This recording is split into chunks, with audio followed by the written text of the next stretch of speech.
Tito, meu filho, ensine os jovens a viver com sabedoria. Isso e muito mais Paulo vai pedir para o nosso jovem aqui. Por quê? Querido, cada decisão que nós fazemos hoje vai afetar diretamente o nosso futuro.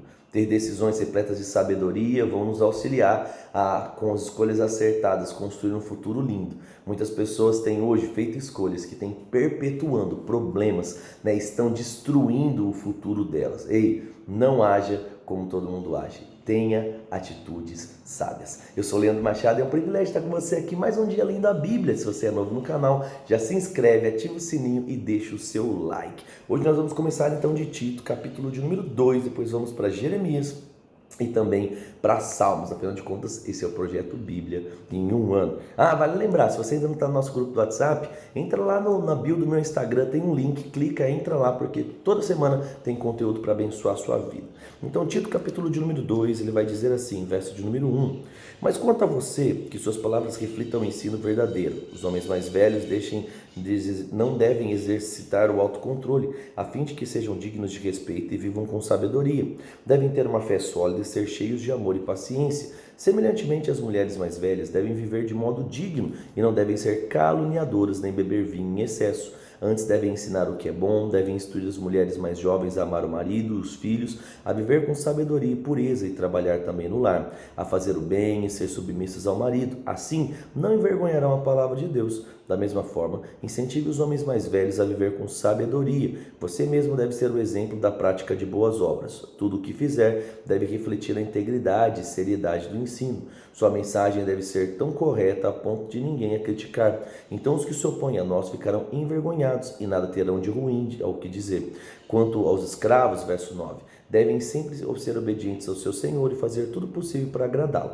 Não devem ser respondões, nem roubar, mas devem demonstrar bons e inteiramente dignos de confiança. Assim tornarão-se atraentes em todos os sentidos, no ensino a respeito de Deus, o nosso Salvador. Pois a graça de Deus foi revelada a todos e agora traz salvação. Somos instruídos a abandonar esse estilo de vida ímpio e também os prazeres pecaminosos. Neste mundo perverso, devemos viver de forma sábia, justa e com devoção, enquanto aguardamos esperançosamente o dia em que será revelada a glória do nosso grande Deus e Salvador Jesus Cristo. Ele que entregou sua vinda para nos libertar de todo pecado e para nos purificar e fazer de nós o seu povo inteiramente dedicado a boas obras. Agora, pois, ensine essas coisas e encoraje os irmãos a praticá-los, corrige-os com autoridade e não deixe que ignorem aquilo que você disse. Então, viver com sabedoria é uma ótima escolha e todo homem e mulher de Deus deve viver dessa forma. Bora lá então agora Jeremias. Vamos lá, Jeremias capítulo 15, Jeremias que está anunciando um tempo de coisas difíceis aqui para Israel, por causa da infidelidade deles. Ele diz: ei, porque vocês fizeram tudo errado até agora, vocês vão colher um tempo aí de coisas complexas. Ele diz, Jeremias 15, 1, Então o Senhor me disse: mesmo que Moisés e Samuel intercedam diante de mim em favor desse povo, eu não mais o ajudarei. Fora com eles, expulse-os da minha presença. E se perguntarem, para onde iremos? Diga-lhes agora, assim diz o Senhor: os destinados à morte, para a morte; os destinados para a guerra; destinados à fome, fome; destinados ao cativeiro, para o cativeiro. Enviarei contra eles 4 tipos de destruidores, diz o Senhor. Enviarei espada para matá-los, cães para arrastá-los, abutres para devorá-los e animais selvagens para acabar com o que tiver sobrado, por causa das maldades que Manassés, filho de Ezequias, rei de Judá, fez com Jerusalém. Farei do meu povo um objeto de horror para todos os reinos da terra. Quem agora terá compaixão de Jerusalém? Quem chorará por você? Quem se dará o trabalho de perguntar se tudo está bem? Você me abandonou e me deu as costas, assim diz o Senhor. Portanto, levantarei a mão para destruí-la, porque estou cansado de mostrar compaixão.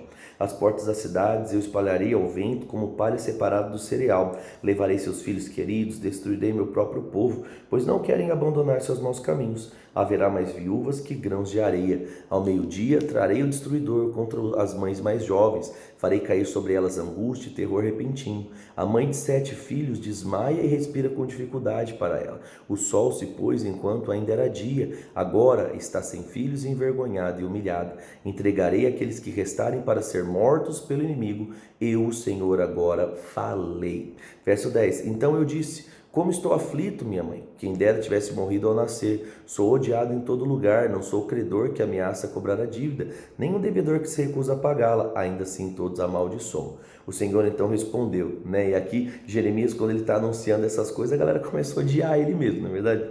Verso 11. O Senhor então responde: eu cuidarei de você. Em tempo de calamidade e aflição, seus inimigos lhe pedirão que interceda por eles. Alguém é capaz de quebrar uma barra de ferro no norte ou uma barra de bronze? Entregarei de graça sua riqueza e tesouros, como despojo aos seus inimigos, pois o pecado corre solto pela terra. Farei que seus inimigos os levem como prisioneiros para uma terra estrangeira, pois a minha ira agora se acenderá como fogo contra vocês. Então eu disse: Senhor, tu sabes o que tem acontecido. Intervém, ajuda-me e castiga os meus perseguidores. Dá-me tempo e não permitas que eu morra ainda jovem. É por teu nome que tenho sofrido humilhações. Quando descobri suas palavras, devorei-as. São minha alegria e dão prazer ao meu coração, porque a ti pertenço. Ó Senhor, Deus dos exércitos, nunca participei dos banquetes alegres do povo. Sentei-me sozinho, porque a sua mão pesava sobre mim. Enchi-me de indignação com os pecados deles. Por que então agora estou continuando a sofrer? Porque minha ferida não tem cura? Teu socorro parece incerto, como um riacho inconstante. É como uma fonte que secou, assim diz o Senhor. Se voltar para mim, eu o restaurarei, para que possa continuar a me servir. Se disser palavra de valor, em vez de palavras inúteis, será meu porta-voz, e você os influenciará, mas não deixará que o influencie. Lutarão contra você como um grande exército, mas tornarei você invencível como uma muralha de bronze. Não os vencerão, porque estou com você para protegê-lo e livrá-lo. Eu, o Senhor, agora falo. Certamente eu livrarei desses homens perversos e os castigarei das suas mãos cruéis. Capítulo 16, verso 1. Recebi outra mensagem então do Senhor e ele disse: não se case nem tenha filhos nesse lugar, pois assim diz o Senhor a respeito dos filhos e filhas que nasceram nessa terra e a respeito de suas mães e seus pais. Eles morrerão de doenças terríveis e ninguém chorará por eles, nem enterrará e ficarão espalhados pela terra como esterco. Morrerão por causa da guerra e fome, e seus cadáveres servirão de alimento para abutres e animais selvagens. Versículo 5. Assim diz o Senhor: vá a funerais, não vá a funerais para prantear, nem demonstre compaixão por esse povo, pois tirei dele minha proteção, removi minha bondade e minha misericórdia. Tanto os mais importantes como os mais simples morrerão nessa terra. Ninguém os sepultará, nem chorará com eles, pois seus amigos não se cortarão, nem rasparão a cabeça por sinal de tristeza. Ninguém oferecerá uma refeição para consolar aqueles que estiverem de luto, nem mesmo pela morte da mãe ou do pai. Ninguém lhe dará um cálice de vinho para consolá-los. Verso 8. Não vá a banquetes e suas festas, não coma nem beba com eles, pois assim diz o Senhor dos exércitos, Deus de Israel: durante sua vida diante dos seus olhos acabarei com os cânticos alegres e com o riso nessa terra. Não mais se ouvirão vozes felizes de noivos e noivas. Quando você anunciar tudo isso ao povo, eles perguntarão: por que o Senhor decretou coisas tão terríveis contra nós? O que fizemos para ser tratados desse modo? Qual foi o nosso pecado contra o Senhor? Então você lhes responderá assim: assim diz o Senhor, o Deus dos seus antepassados, e vocês e seus antepassados agora me deixaram, adoraram e serviram outros deuses e me abandonaram e não obedeceram à minha lei.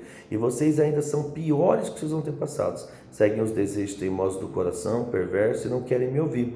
Por isso os expulsarei da terra e enviarei a uma terra estrangeira, onde vocês e seus antepassados nunca estiveram. Ali poderão adorar deuses dia e noite, e não lhes concederei nenhum favor. Mas está chegando o dia, diz o Senhor, em que vocês vão fazer um juramento, e ninguém mais dirá: tão certo como vive o Senhor, e que tirou o povo de Israel do Egito. Em vez disso dirão: tão certo como vive o Senhor, que trouxe o povo de Israel de volta para a terra do norte, e de todas as nações de onde os havia exilado, pois eu os trarei de volta à terra que dei aos seus antepassados. Aí Deus vai ficar bonzinho com eles agora. Agora, porém, envie muitos pescadores que os pescarão, diz o Senhor. Envio caçadores que os caçarão nos montes, nas colinas, nas cavernas. Eu os observo de perto, vejo cada pecado, e é impossível se esconderem de mim. Eu os castigarei em dobro por tudo que fizeram, pois contaminaram a minha terra com as imagens sem vida dos seus ídolos. Repulsivos agora me enchem a terra com suas práticas detestáveis. Senhor, és minha força e fortaleza, meu refúgio no dia da angústia. Nações de todo o mundo virão a ti e dirão: nossos antepassados nos deixaram uma herança enganosa, pois adoraram ídolos inúteis. Acaso alguém pode fazer dos seus próprios deuses? De maneira nenhuma. São deuses verdadeiros. Esses não são. O Senhor diz: agora lhes mostrarei o meu poder e agora lhes mostrarei a minha força. E finalmente entenderão que eu sou o Senhor. Então, ele fala: vocês fizeram ruim, vão sofrer, vão ser exilados. Mas lá na frente, no meio do exílio, eu vou resgatar vocês de novo. Por quê? Porque Deus, né, fica irritado, Deus fala lá, né, mas é sempre esse amor de Deus, né, e Deus é o próprio amor, acaba voltando, né, e dando a chance novamente para o homem, né. Se fosse você no lugar de Deus, você daria tanta chance para o povo de Israel? Eu acho que a maioria de nós não, né? Nossa paciência ela é muito curta e precisa aumentar. Bora lá. Salmo 126:1 diz: Quando o Senhor trouxe os exilados de Sião, foi como um sonho. Nossa boca se encheu de riso e cantamos de alegria. As nações agora falam: o Senhor fez coisas grandes por eles. Sim, o Senhor fez coisas grandes por nós e por isso estamos alegres. Restaura, Senhor, nossa situação como os riachos que revigoram o deserto.